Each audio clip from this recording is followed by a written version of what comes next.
Mudah-mudahan malam ini sebagai awal kebaikan untuk menjalani kehidupan yang akan datang, yang sekarang ada istilah baru dengan new normal, sistem hidup yang baru.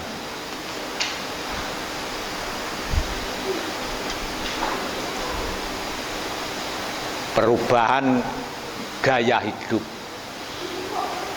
Hanya sayangnya informasi yang kita terima tidak utuh, menyebabkan kita menjadi galau untuk melakukan segala sesuatu tanpa ada pedoman yang jelas.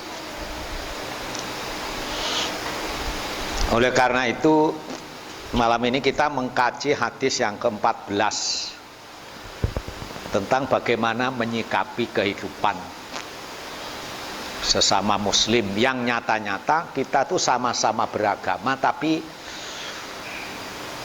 kondisinya berbeda.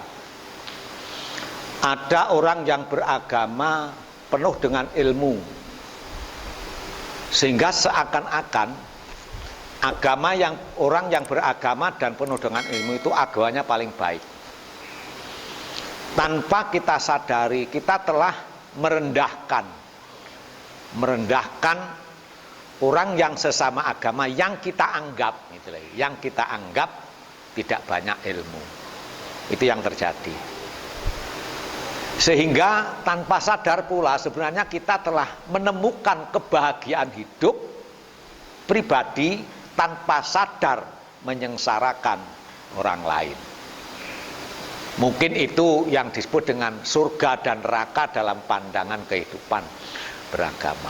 Surga itu tempat kenikmatan, neraka itu tempat penderitaan. Nah, kita semua yang beragama mengaku sibuk dengan mencari jalan ke surga, lupa kalau kita sedang terjerumus dalam jurang neraka. Nah, itu nanti.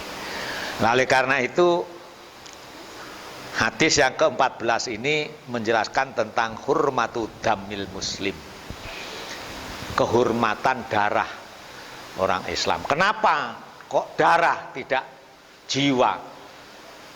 Karena sumber kehidupan seseorang adalah darah. Nah, untuk menyingkat waktu, kita langsung pada inti masalah. An Ibni Mas'ud radhiyallahu anhu qala. Ingat, agama bukan tulisan, agama bukan teks, agama bukan Quran, agama bukan hadis. Ayat-ayat Al-Quran adalah panduan untuk menuju agama. Dulu yang pertama sudah disebutkan ad-dinun nasihah. Agama itu nasihat pribadi.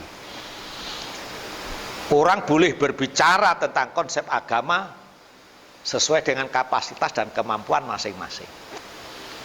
Tapi dilarang menghalang-halangi dan mencegah atau menyalah-nyalakan konsep keagamaan orang lain. Itu. Hurmatud damil muslimi, kemuliaan darah seorang muslim. Jadi Islam itu sistem. Muslim orang yang hidupnya tersistem oleh Islam itu sendiri. Bagaimana sistemnya? Afa ghairu dinillahi yabghuna walahu aslama man fis samawati wal ardh aw karhau wa ilaihi turja'un.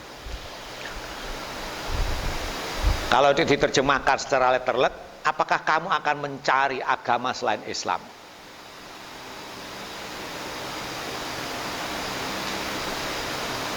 Dan kepadanya kamu berserah diri. Dan mau tidak mau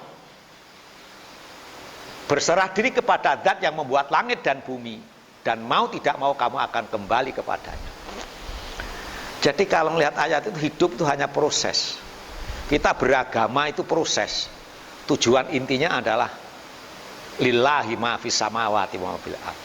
Cuman ini kalau dibuat cerita ya akhirnya fatal. Sama dengan wabah corona ini, kemudian kita hanya iman kepada Allah, kita tidak percaya pada penyakit karena itu juga makhluk Allah, fatal jadinya. Walaupun kalau kita juga percaya kepada Allah sebenarnya, atau percaya kepada sistem corona ini, apakah corona itu benar apa tidak juga tidak bisa dibuktikan kan. Inilah. Tapi nanti ada kaitannya.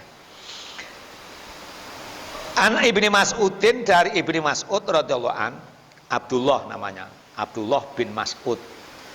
Jadi Qala Rasulullah sallallahu alaihi wasallam, la yahilu damu mri'in, tidak halal darahnya seseorang muslimin yang beragama Islam.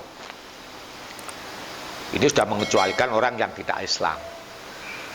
Lah nanti apa kemudian dibalik, kalau begitu darah orang non muslim halal kan gitu. Sekarang kan ya terjadi itu.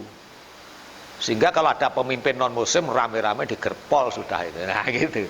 Karena darahnya halal. Ini fatal kalau memahami agama seperti itu, jadinya fatal. Kita tidak akan pernah dapat surga di dunia ini. Karena apa? Perang terus. Siapa orang yang muslim itu? Yasyhadu alla ilaha illallah, yang telah mengatakan atau bersaksi bahwa tidak ada ilah, tidak ada Tuhan selain Allah. Kita syahadat saja cukup sudah. Itu sudah orang yang mulia di hadapan Allah Subhanahu wa taala. Jadi kalau di wilayah kita itu semua muslim umpamanya. Cuman bedanya kekuatan sholatnya, kekuatan ibadahnya, kekuatan berbeda-beda. Itu tidak menjadi ukuran untuk saling menghinakan. Karena yang mengikat yang paling utama adalah sama-sama syahadat. Titik. Aliran yang sekarang aliran macam-macam ini dan itu sudah tidak menjadi pertimbangan. Tetapi itu menjadi salah satu wacana bagaimana kita bisa mengelola keperbedaan-bedaan itu menjadi sebuah keniscayaan, harmonisasi kehidupan. Ada orang kaya, ada orang miskin, ada penjual, ada pembeli. Ini harus sinergi semua.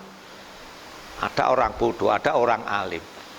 Ini kalau dibentur-benturkan, selesai jadinya sudah.